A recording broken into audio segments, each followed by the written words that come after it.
Bueno, compañeros, continuamos con la clase. Esta es la segunda parte de la clase número 2. Vamos a ver los disacáridos. Los disacáridos son un tipo de glúcidos que están formados ¿por quién? Por la unión de dos monosacáridos, ¿no es cierto? Que pueden ser iguales o distintos, unidos por unos enlaces oxígeno-glucosídicos. En este enlace, un átomo de oxígeno es el que se une a cada pareja de monosacáridos, que además pueden ser alfa o beta en función de la presencia del grupo hidroxilo hemiacetal o hemicetal. ¿Cuáles son los principales disacáridos? Pues son la maltosa, que es dos glucosas, lactosa, glucosa y galactosa, y sacarosa, glucosa más fructosa. ¿Cómo es este enlace glucosídico? Es un puente de oxígeno que se da entre una unidad del monosacárido y otra, formando un disacárido o un polisacárido.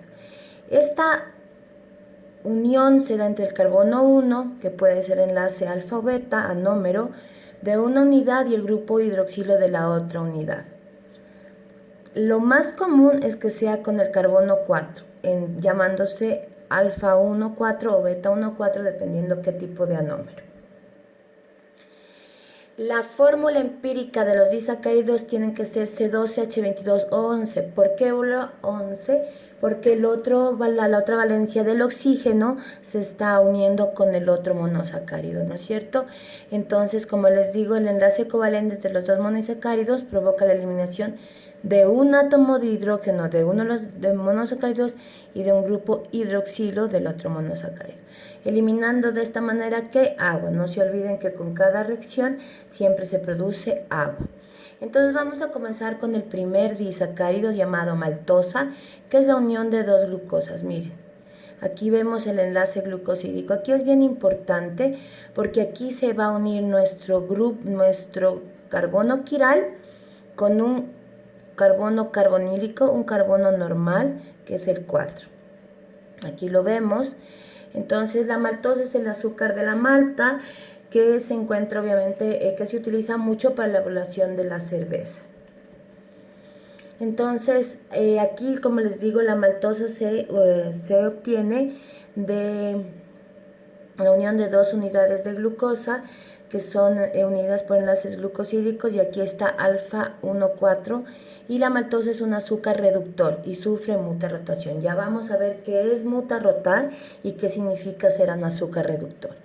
Siguiente disacárido, lactosa, es una unión de galactosa más una glucosa. Seguimos uniendo dos hexosas, por favor, pero aquí quien va a ceder su carbono número 1 o carbono quiral será la galactosa con el 4 de la glucosa.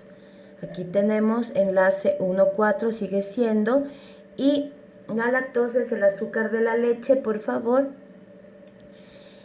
y está formada por una molécula de glucosa y una molécula de galactosa, pero es la molécula de galactosa la que cede su carbono 1 y la molécula de glucosa su carbono 4. Este también es un azúcar reductor y exhibe mutarrotación. Aquí es lo importante, la sacarosa es la unión de glucosa más una fructosa. Estamos uniendo un pirano con un furano.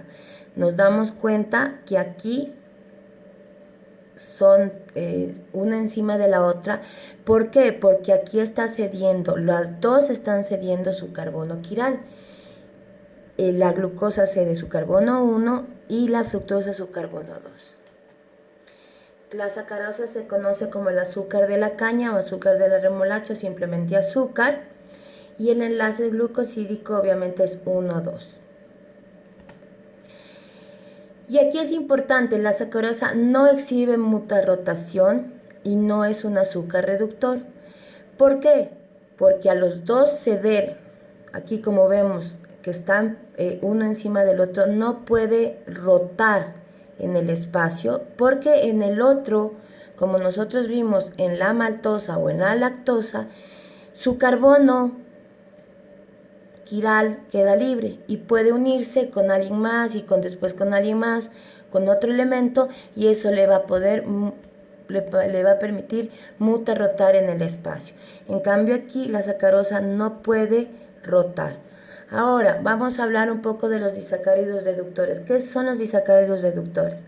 Cuando nosotros tenemos libre un grupo aldehído o el carbono, este permite que se siga uniendo con más elementos, con más monosacáridos y comenzar a reducir ese azúcar. Pero al tener ocupados sus dos grupos, ¿no es cierto?, no le permite que se una con nadie más y es una azúcar, no es un azúcar reductor. Por eso la sacarosa no puede hacer azúcares reductores y por eso para endulzar utilizamos esos endulzantes artificiales, porque la sacarosa no puede ser un azúcar reductor. Ahora vamos bien, terminamos un poco de hablar de disacáridos, monosacáridos, vamos a ver la digestión. La digestión de los carbohidratos se presenta, por favor, en la boca y en el intestino delgado. Comienza en la boca y termina en el intestino delgado, entonces comienza, por favor, con las glándulas salivales que secretan la amilasa salival o tialina, ¿no es cierto? Y todo carbohidrato ingresa como almidón, ¿ya? Entonces aquí tenemos algunas enzimas que hidrolizan los enlaces 1,4, 1,6 y puede dar productos finales de la amilasa, glucosa y dextrinas límites. Vamos a ver que la dextrinas límites es el producto final, casi los residuos de todo lo que es glúcidos. Cuando llega al estómago, por favor, se impregna de ácido clorhídrico y se inactiva la amilasa salival. Ahora, en el intestino delgado es donde se da la digestión y aquí está presente la amilasa pancreática. Esta amilasa hidroliza el almidón a maltosa, maltotriosa y también dextrinas. Ya vamos a ver un cuadro donde ustedes les van a hacer mucho más fáciles. Ustedes tienen aquí un gráfico donde pueden ver cuáles son las enzimas, ¿no es cierto? Hay las dextrinasas, obviamente, pues van a hidrolizar a las dextrinas que se obtienen. Pero al final todo entra a la mucosa intestinal y aquí se encuentran las glucosidasas específicas como la maltasa, sacarasa o lactasa. Entonces quiero que vean una cosa, los starches son almidones, es como ingresan los glúcidos a nuestro organismo y aquí tenemos a la tialina, que es la saliva, y la amilasa pancreática. Este va a actuar sobre la maltosa, la lactosa y la sacarosa. Y la maltosa tendrá su maltasa y las dextrinasas y llevará glucosa. La lactosa su lactasa y llevará galactosa y glucosa. Y la sacarasa tendrá sacarasa y llamará fructosa y glucosa. Entonces quiero que vean este cuadro y es importante, donde se ve el origen, la enzima, el sustrato y el producto. Entonces tenemos la glándula parótida, tenemos la tialina, los almidones y esto se obtiene maltosa, maltotriosa, dextrinas límites. Acuérdense que cuando hablamos de reacciones, el producto de la primera reacción es el sustrato de la siguiente. A nivel de páncreas tenemos la amilasa pancreática, entonces la maltosa, la maltotriosa, las dextrinas límites y los almidones que todavía no se han procesado se hacen polímeros de glucosa y maltosa. Ya en la membrana del enterocito tenemos la sacarasa, la maltasa, las dextrinasas y la lactasa, la sacarasa sobre la sacarosa, la maltasa sobre la maltosa, las dextrinasas sobre las dextrinas límites y la lactasa sobre la lactosa. Y esto obtiene glucosa más fructosa, los polímeros de glucosa y glucosa galactosa. Vamos a hablar un poco de la glucosa y esta es la más importante, ¿no es cierto? La concentración de glucosa en una persona es de 70 a 110 miligramos más o menos, dependiendo del laboratorio o de la técnica que se esté haciendo para medir. Este se eleva a 140 miligramos decilitro después de la ingesta, pero tiene que volver a sus valores normales a las 2 horas, por favor. Cuando nosotros tenemos un proceso de inanición, es decir, de un ayuno, obviamente la glucosa se mantiene por medio ya de una glucogenólisis, es decir, vamos a destruir los almacenamientos. Esta es pregunta de examen, por favor. La glucosa es la principal fuente de energía de ciertos tejidos a lo que nosotros llamamos glucodependientes. Estos son retina, epitelio germinativo gonadal y los eritrocitos. Otra característica es que se almacena como glucógeno, se transforma en lípidos y también origina la ribosa para los ácidos nucleicos. Cuando nosotros hablamos de niveles de glucosa, hablamos de hipoglicemia por debajo del valor normal e hiperglicemia por encima del valor normal. Una cosa importante es que no quiere decir que uno tiene valores de hiperglicemia altos y es un paciente diabético. Solo sigue siendo un paciente hiperglicémico a menos que se hayan hecho las pruebas correspondientes para la medición de las mismas.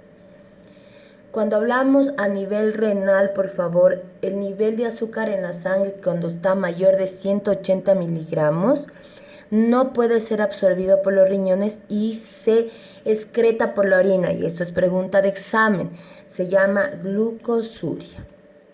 Aquí yo les traigo, por favor, al final, como los hidratos de carbono, ¿no es cierto?, pasan al intestino.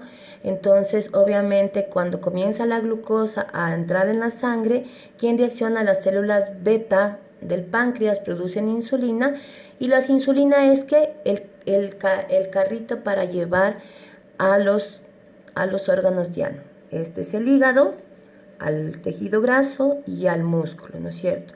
Una cosa importante es que en el cerebro la glucosa no necesita insulina para transportar a esta glucosa, porque pasa directamente, ya que se necesita mucha energía.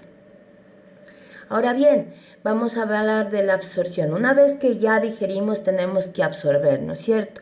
Entonces, hay dos tipos de absorción: el que tiene la glucosa y el que tiene la fructosa. La glucosa tiene dos tipos de absorción, uno con transporte activo por el sodio, llamado cotransporte, y el otro es por difusión facilitada. La galactosa utiliza tanto el transporte activo como la difusión facilitada.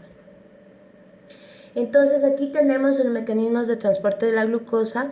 Son dos, uno que es acoplado al sodio y otro que es los transportadores facilitadores sin necesidad de un cotransporte. Y tenemos a los SGLT, que le vamos a llamar. Ojo, estos solo se expresan en epitelios de absorción, puede ser intestino delgado y túbulo renal. Y tenemos a los GLUT, eso se expresa en todos los tejidos del organismo. En todos los tejidos del organismo, por favor, los GLUT. Entonces aquí más o menos tenemos una familia de transportadores, tenemos 6 tipos de transportadores, ¿no es cierto? Pero nosotros nos vamos a fijar en 3 principales, que es lo que yo necesito que se aprenda. Miren, aquí es como ingresa la glucosa a la célula.